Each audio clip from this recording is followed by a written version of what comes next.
Yeah, choosing the right CPA for a business owner, it's one of the most important decisions that they'll make, but it's often one where the business owner misunderstands what the CPA is actually doing for them. So today what we're going to do, I've got Brian Hartstein in the Dream Plan Retire studio here at Bayntree Wealth Advisors. We're going to talk to the heart of the matter of different types of CPAs, what business owners should look to, and some of the things where the value can come of working with a proactive CPA firm and a financial advisory firm that are working together on the business owner's behalf. Sure. So what are some of, before we jump in, the common misunderstandings from business owners of what their CPA is actually doing for them? Yeah, that is a great question, and can be you can have great success when you understand what they're doing. Yeah. Sometimes you have frustrations, and different size businesses use accounting different ways. But if you're one of the businesses, smaller businesses, let's say, your expectations are, what type of work do I want that CPA to perform for me? Some businesses need tax work, some need audit, some business owners want it to go from the corporate side to their individual side. Sometimes they keep it separate. But what they're usually thinking is the CPA is always going to be looking and monitoring things for me. And what accounting firms and CPAs are great at is reporting, compiling, making sure you're current with documentation. But usually that's event driven, right? You've got deadlines. Hey, we've got April 15th coming up, or we've got 9/15 or 10/15 coming up.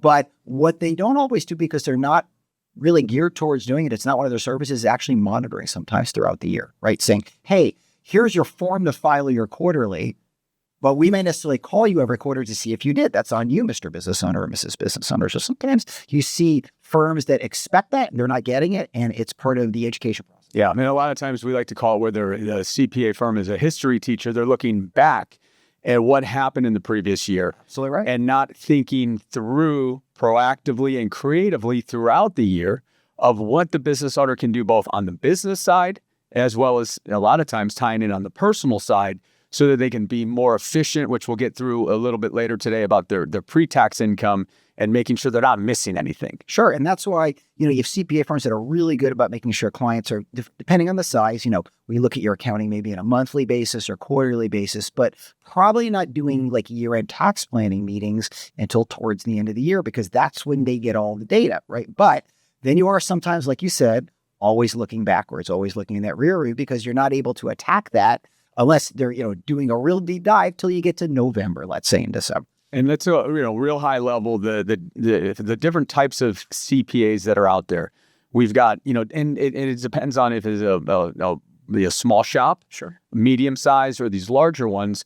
But you have the basic like tax preparer, right? So what's the purpose of that CPA? So that's kind of, I always think of it as like a pyramid, right? So I kind of, and it doesn't have to do with the level of sophistication. It just has to do with what type of work that they're doing. So you usually have that tax preparer, and they're mostly compiling 1040s, individual returns, doing things pretty simplistically, but doing them in a larger volume of scale. Maybe some returns one CPA does only 100 of, they might do 1,500, 2,000 of. So if somebody needs somewhat simplistic, but does want some help compiling it, that's usually what you're looking for that for. And again, event-driven, you come in, you give data, they produce results, and that's the end. And then a good business CPA, they're going to be better at, understanding, because a lot of these business owners, you guys have multiple entities. So understanding how the entities all flow together.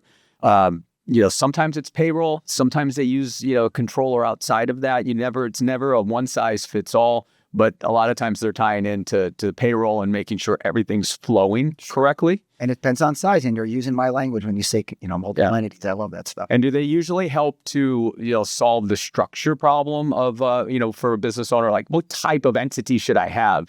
Is it a partnership, an LLC, S Corp, C Corp? All of those different things. Is that what should a business owner be relying on the CPA to offer that guidance? It certainly is part of the planning process and getting input from that side. Like, for example, we were on with a client, large manufacturing client, and we were literally discussing they're setting up a second entity. So as the advisor from the financial side, we were on the call as well.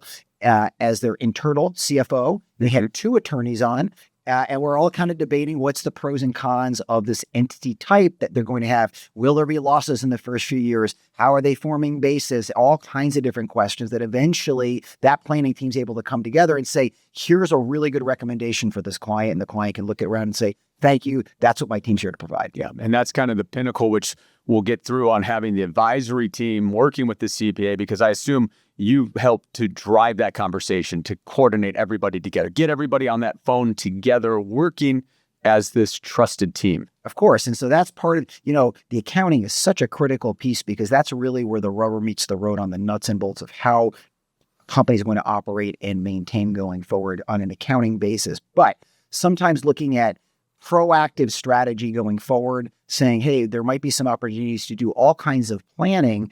That's usually going to be relying upon the financial advisor and the financial advisory side to say, hey, let's bring everybody together, all the different great parts of this comprehensive planning team, but let's all communicate together and not be siloed. And then they're going to drive the bus and say, okay, we need the accounting to do this. We might have the attorney do this, all playing a different part to help the client achieve a better outcome. Yep. And in our history and experience of doing that, the CPAs really appreciate it when you have an advisory firm that's taking the lead, that's helping to structure these conversations, that's thinking through thoughtfully on that proactive approach of what we can do this year, not waiting until the 23rd hour. And so rather than CPAs looking at the financial advisory team coming in and trying to take away their thunder, they're like, oh, they're trying to make us look better.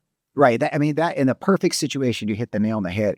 You're there to help augment what they do and create greater efficiency to what they do. And that's the whole goal is, they might not, a client will maybe get to the same place down the road. They just might not be as efficient doing it. And so why have, the loss of those dollars and that non-efficiency when you can have everybody working together? So the best firms are augmenting each other, right? Supporting each other in that capacity, because there's no way we're doing for the client what the accountants can do, but they're going to also need somebody else maybe to drive the bus while they're doing all that grunt work for the clients. So if we've sparked some now maybe interest in the business owner of, how do I know that the firm I'm working with on the this accounting side, the tax side is the right fit? So what are some of these questions if you were, talking to a business owner and they're trying to figure out, do I have the right team, or what should I ask my current team? Or if I'm out there on the hunt looking for a new CPA, what are some questions that you would recommend the business owner asks? That's a great question for you to ask. And the first one usually right off the bat for me would be, what type of work do you need to have done and compiled either for this year or looking in the future years? For example, am I just looking for my individual return and maybe I have a trust or some other things going on with K1s, pretty basic, or do I have a business entity? Am I going to need the business entity done as well as personal work? Is it a pretty simple LLC that owns a piece of property, or do I have an operating business with an S Corp and a C Corp, multiple entity structure? Do I need tax work and just tax work, or do I need auditing? Do I need audited financials for reasons that I might be in business? So once you've defined what you actually need done, then you can actually go out and kind of survey the landscape, because there will be some firms that have expertise in some of those areas and some that won't. Some will say, we don't get into auditing. So if you needed audited financials, you're going to have to find a specific firm that's got the capacity to do that. If you need an audit done to your 401k, you're going to have to find the firm that can, not only do your corporate work, but they can also handle the audit of the 401k. So first is defining what work I want done, and then deciding what level, what type of CPA level do I want? A single practitioner? Do I want one that's a smaller firm, a regional, or a niche? Yeah. And if they do have a team, if they're a, mid-sized firm, I think another important question is who's actually doing the work. That's an important thing, because you may have the face, the CPA, but then it's just an understanding, is there some backup there, and are they able to handle all the things? And a lot of times, just like in the estate side, on the legal side, there's paralegals that do a lot of the grunt work. But I think it's a fair question to ask is to the CPA, are you going to be the face, and who is actually doing the work and ensuring that it's all aligned so that there's no surprises? Sure. And sometimes it's mostly bookkeeping. Sometimes clients need bookkeeping support. Some CPAs have that. Sometimes you go outside for that. But sometimes I just need mostly bookkeeping, and then I need kind of somebody watching that and then compiling everything. Sometimes I need sophisticated tax work done each and every year. Maybe I do international work. I have other things going on. So I'm going to need somebody that is a little more than kind of, the bookkeeping element. I'm going to need somebody that's more hands-on. Do they have the bandwidth now. I mean, the accounting profession has changed in that there's not as many real skilled accountants out there, and there's so much work out there.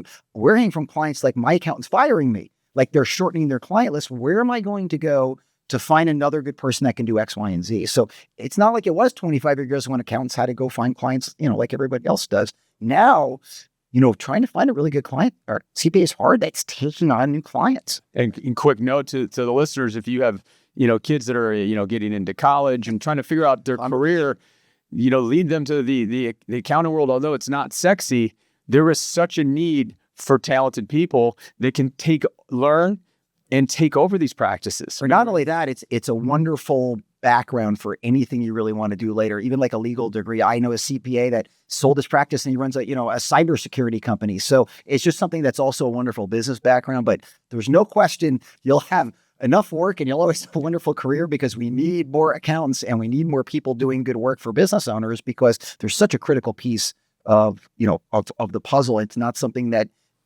you can do piecemeal, although it's nice for some clients. And this is where I think there can be a disconnect. Many clients have a CFO. Many clients might have an internal controller or a bookkeeper. And then that person has to work with an outside accounting firm to actually compile the returns. They're not doing the day-to-day work. And sometimes you can see where that can be the friction. So sometimes you have to solve the problem saying, hey, let's find the right people working together too, because then the business owner hears about it and doesn't want to be dealing with it on a day-to-day basis. So you get a lot of that where business owners are mature enough that they have internal accounting help, but they're still going to need outside accounting help to do all the corporate work. Yeah, and I think another important question to ask is, are you going to help on entity optimization and compensation for the owner, the officers? Those are the type of things that some firms, we're not getting into that. Sure. But we see it time and time again that there's certain things that can be done in regards to understanding how compensation is paid to the owner, that they're overlooking, or they're maybe taking everything as income instead of maybe filing as an S corp and taking a reasonable salary and then having the rest of the profits flow down as K1. Sure. And there's sometimes, one of the things I think CPAs are great at is pointing out where you can find out those little wins, right? Hey, why are you being a sole prop? You could be an entity and save self-employment taxes. So there's so many little areas where if somebody's going to be, Brian, why should I actually use a CPA, or why can't I do it on my own? I said, because a good CPA will save you so much more than you actually pay for their services, right? And a lot of them are just those little wins you can stack up just by asking those questions. Say, are you the right entity? Should we be looking at a little proactive tax strategy here? And that's where I think you can really do well. And then that also ties into, does the CPA firm,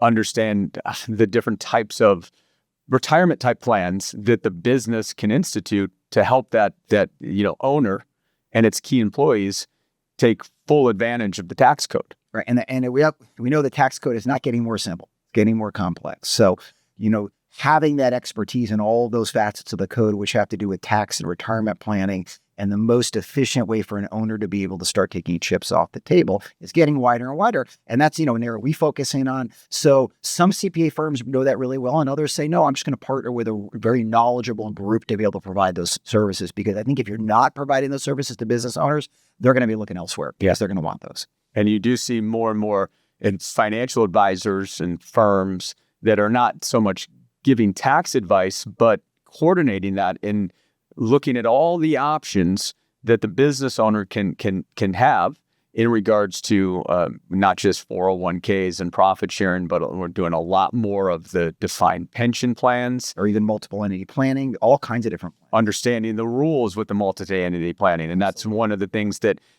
yes, I'll teach it to you in the book, but it's really boots on the ground. The experience that a financial advisor and a CPA bring is just experience. Yeah. Working with clients over the years, understanding the tax code, and just presenting the options. Right. And making it not only understandable, but digestible to the owner in a way that they're not paralyzed by the information, but they can actually execute. Because I've seen some great plans being presented. And what I love is when you've got like a multiple entities, when a client's using multiple companies for different reasons, and then it's critical you have the right attorney. It's critical you have the right CPA. It's critical that you have the right, financial strategist to be able to coordinate those pieces. But the amount of savings and efficiency you can create for clients is fantastic. But I've also seen it so complex where it'll freeze the owner and they'll just sit there and go, it sounds great, but I can't can't digest this, therefore I'm not gonna execute it. So they've got to be able to have that team be able to break it down for the clients in ways that they go, I get it, and now I want to move forward, right? Because I understand why it's a benefit. But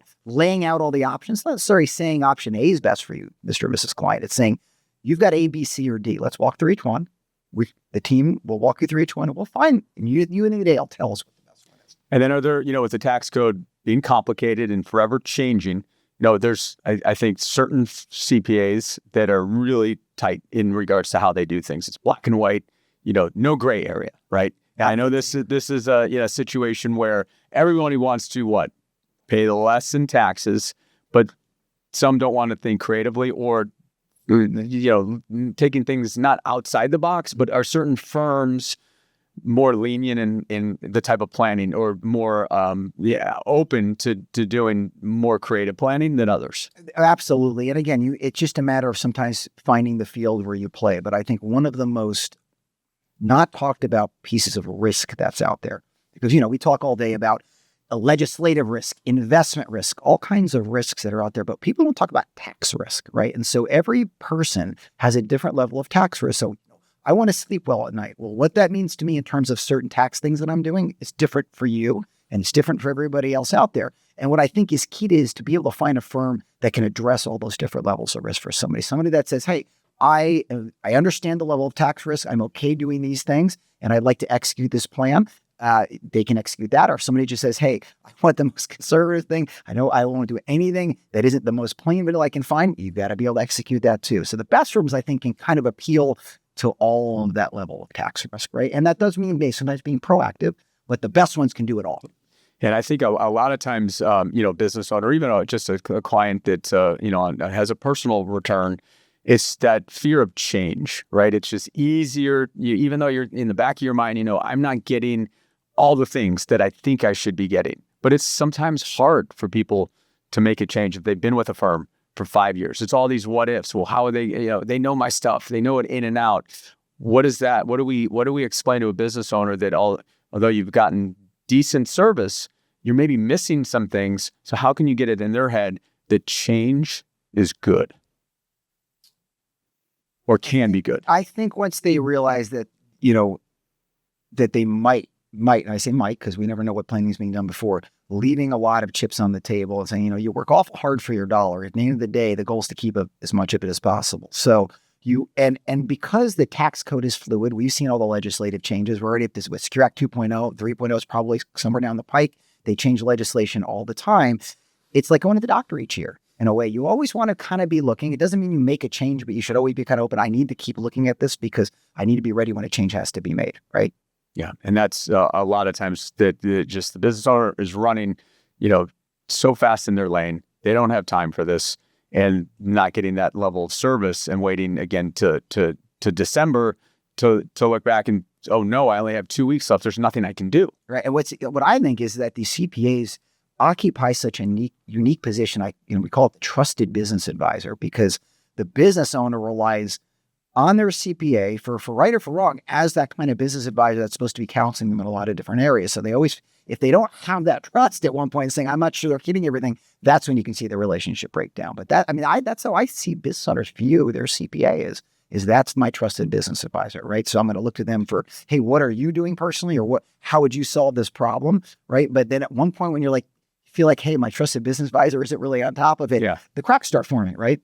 And thoughts then, I know it's something that Bayntree, this is what we firmly believe in as being that trusted teammate working with the client and the CPA. So let's talk about what advisors and CPAs can do together. So if you're a business owner, you probably have a financial advisor or maybe two, and you've got the CPA. And again, like you said, you might have two CPAs, one that's doing the corporate and one that's doing the personal. So you've got a lot of chefs in the kitchen there. That's right. So what are some of the things if I'm a business owner and I can also ask, my advisor, am I getting the right level of service from the advisor to try to coordinate all these things? What is the proof in the pudding of an advisory firm that is really working to coordinate all these things with the business owner as the advisor obviously focuses on the investments, but a real advisory firm that's financial planning oriented, looking at the business side, but also the personal side, how they all flow together. what have you seen that we can give as advice that if you have a business owner that isn't maybe getting what they need, what they can go back to their financial advisor to and say, hey, what are we missing here? It's funny because I used to work a lot in the advisory community, like helping advisors work with CPAs. The first one I say is communication. That's the key to everything. The really good financial advisory firms that have integrated into working with CPA firms, not necessarily providing CPA services, but integrating, working together, communicate really, really well. And the proactive meetings, they're the ones communicating to the clients. We need to set up these meetings. We need to do these things. First of all, because you don't want everybody sitting back and waiting for somebody to lead the charge. That's an unhappy client. But the CPA firms, unless they're doing it, and they're not pretty rare that they do it, will be happy that you're doing it because now that's one less thing you have to think about. You're leading the charge. They're happy to be part of that process, but they don't have to spearhead that process, right? So a lot of financial advisory firms are comfortable working with either CPA firms or don't have experience. So they tend to shy away from they want somebody else to lead the charge. I said, you're automatically going to fail if you're not. You've got to be out front. You've got to be visible and you got to be communicating, even if it's just to get everybody on the same page, and then let the other team members bring their expertise there, right? So I say communication is the first, and that's the key. The second is it's kind of the way you have to view that CPA firm in your relationship with them. To them, they're really our client, right? We work with the end users and we do a great job with them. But to me, the CPAs, my job is that they're our client in a way as much as the end user client is too. And we're here to support, right? And so it's part of that process too. So if you can be supportive, but most importantly, you can communicate, there's where I think you'll have a success. And then of course there's skill and knowledge, but everybody's usually got a different, we have certain skill sets, other firms have different skill sets. So it's about how do you communicate that skill set and how are you going to bring that value to the CPA? And most importantly, how are you not going to make the CPA look bad in front of the client, right? That's the key. And even if an advisor is listening to this, if you notice that there was something missed, there's a way to strategically wordsmith that with the CPA to not throw the CPA under the bus. Absolutely. Obviously, errors happen, mistakes, or not thinking through on a lot of things. It is just, again, making it where almost that it's this, if we find something that is of value, making it where it's this, the CPA is bringing that right. to the client. Or it's a team in terms of the execution. They're not looking, if anything, they're looking for the team to be able to solve the problem. We're back to the CPA. We're just part of that team, right? And so that's how you kind of shift that paradigm into who is looked at as that business, the trusted business advisor, right? It just reinforces kind of what the client already thinks. Yeah, and especially if, a client's getting to a point where they're looking at things like Roth conversions, or should they fund the Roth portion of their 401k, or should they do a DB plan if they qualify for it? Because then where it's important is that, the CPA isn't going to know what's happening in the personal side of things till they get the 1099s, which aren't coming out now until the following year in February. Working with the rearview mirror, right? If you do it that way. So proactively of making sure the CPA is aware of if we have, personal assets, after-tax assets, what's the expected dividend? What are we getting? Ordinary dividends, qualified dividends, taxable, all of those different things can play a role in that planning to make sure that we're doing all the things that, need to be done so that there's not one channel not talking to the other. Right. Or even when you get to sophistication levels of, hey, we have a certain type of cash balance plan.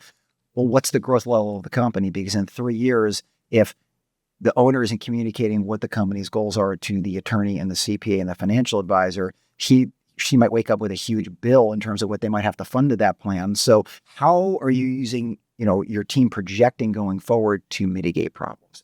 Head them off at the pass. And one can't do that silo. They have to communicate together to be able to do that together. Otherwise, you get very unhappy clients, and they're unhappy because they had to spend more money on something than they probably had to fix it. Yeah. That's what it always comes back to. And another area that we see, because obviously a lot of business owners are building their business, brings in good income, but their end goal is to have a liquidity event. Those are great goals. So many times we see that there is no proactive 2-3 year pre-planning period. We got to prep, because if I've got a goal, I want to sell the business in 3 to 4 years. That's great. Let's now put boots on the ground and figure out all the things that the advisor can do, the advisory firm, with the CPA to make that exit as efficient as possible. Because there's how many ways we can exit via so many different ways, but having a 3 to 5 year runaway to prep, whether it's qualified business stock, whether it's to an ESOP, younger partners, private capital. I mean, there's what you're losing by not planning is the efficiency, right? And so I always say if we can come to a client, we get them 9% as opposed to 7%, they're probably pretty happy, right? They're like, "Hey, your benchmark was 7, you got 9, then you did a great job." But I said, "But we can, as a team, increase your tax delta or other deltas 22, 24, 31%. You're going to like us a heck of a lot more." And yeah, that 9 as opposed to 7 was important, but that's where the real home runs are hit. And by not having that planning you just talked about, you lose the ability to capture that efficiency, right? Yeah. And that leakage is big. That's big numbers. Yeah, and that's so critical. I mean, the happiness when we see a client that has a lot of income coming in and not realizing that they could potentially, position 200,000 into a qualified account, qualified plan that's gonna basically they're looking and saying, I'm either paying myself or I'm paying Uncle Sam. 5 years out, we're going to have 7 figures of savings over time because we did this type of planning and looked at it early enough that we could A, take advantage of it, and B, make sure it was the right planning going forward. Right? And then in regards to other questions, when we think about just the logistics that a business owner wants to ask the CPA is, how do they get paid? Is it based off of consulting fee? Is there, because the last thing that a business owner wants is just the ambiguity of what my bill is going to be at the end of the year. So how can we, what kind of questions? I'd say, what kind of access do you want to the CPA? Because if you say, I just need a CPA that's going to look at some things, once a month, compile some forms, and we're off and running, you probably get, either a flat fee or an hourly fee or a combination thereof. But there are some really good CPAs firms that are individuals and firms out there that I know of that are doing more of what I would call a subscription basis, meaning an owner of a business doesn't need you till they need you. And they just want to know that, hey, I'll pay you a monthly fee to know that I get access to you for a certain amount of hours a month. I don't know what day that's going to be, and I don't know when that's going to be, but I need you. And so they're doing a really good job building almost like subscription-based plans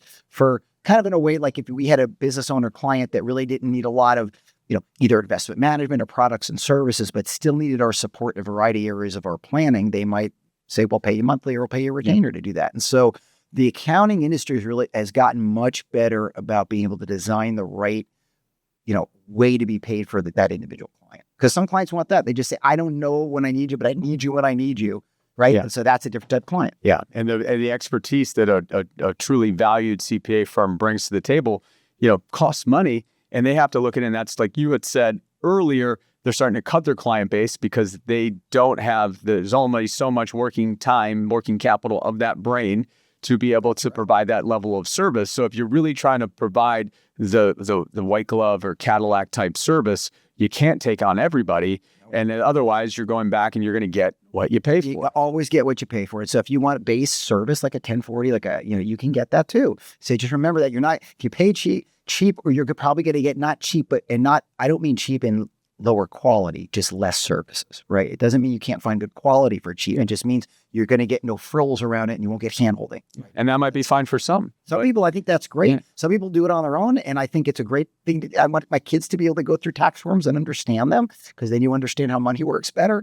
But some people say, look, I know I don't do this well, and I fear that I'm missing out on opportunities along the way, maybe some singles, maybe some home runs. I need people behind me that are going to help do that. Yeah. So the pinnacle is having a financial advisory firm that is proactive, that is taking the lead, that understands the CPA world and can help to coordinate that. They're aligned together. It's a win-win for you, the business owner. And it's just unfortunate that so many, business owners and even non-business owners just don't have that trusted team that's working on their behalf. Well, and I think the CPA, by and large, unfortunately, by trying to keep their prices cheap for over the years, it's worked against them because now clients, if you're smaller and you're raising your prices, you chase them. They're always in fear, I'm going to lose my clients, but you can't not do that now. And so they've traditionally, a lot of them kept their prices down, but then that keeps them from being able to provide different levels of support. And I think we're in a place today where, a lot of them are having to raise their prices, but now they're able to provide certain things that I think that was expected of them, but they couldn't provide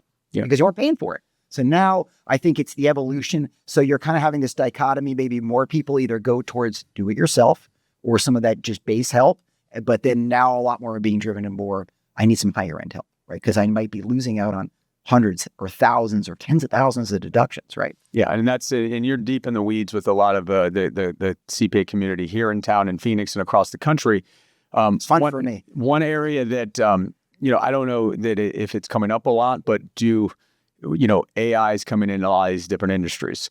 So where do you think AI is going to fit in with some of the CPA firms that are providing real value? And is it ever going to take away that relationship that the business owner has with the CPA and the firm and the team members that are working on their behalf? Not knowing eventually where we could end up with AI in 10 or 20 years, where you have today, AI is doing a wonderful job in time saving and managing, if you have thousands of documents that you need to organize together and going through data and even compiling data. And even, the IRS is using AI too. And what they're getting better at, just like the accounting firms, is being able to put data in certain forms and then be able to read it and see if there's something out of place. However, we are still in a place where you can compile the data, you can organize it, and you can get it formatted, but you're going to probably have to have some human eyes on it, or you're still going to either get errors or miss things. And so, we have certain wonderful tools here we use in-house, and we'll scrub data, but at the end of it, we still have to put our human eyes on it and say, okay, there's that one last checklist. So I think CPA firms are doing a wonderful job at being more efficient with their time and their resources,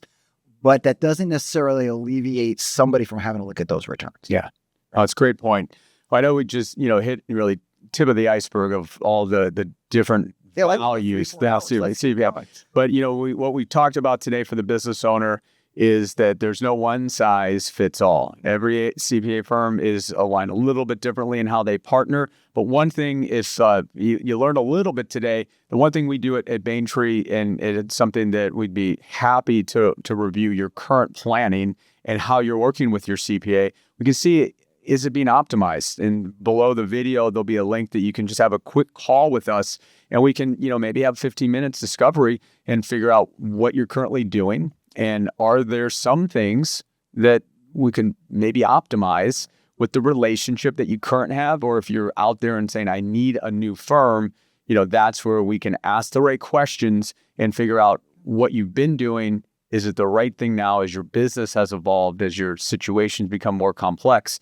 And are there some things that maybe you should be looking outside, and give you some good questions to ask the CPA? Because having that trusted relationship and aligned together, I think, is one of the true values that we've had over the last decade plus with our clients that are business owners that know we're here behind them every step of the way, and they really value that. They appreciate it. And the whole goal is for a better outcome. How are we going to create better outcomes for the clients? Right? And the team approach the whole way. The only way to have the best outcome is to align and have the team working on your behalf. But most of the time, it comes from firms like us that are driving that and driving it and being the leader of it, because otherwise it just gets lost in the weeds. Yeah, I mean, what you have in the end you get to the end of the year, and the owner looks around and goes, didn't we do anything? And the answer is nothing got done. So you have the same problem at the end of the year, and then you get to the beginning of next year and go, okay, if we repeat this, that's the definition of insanity. So let's start talking throughout the year and communicating so that when we get to the end of the year, we've already got our plan formulated. We've already been running.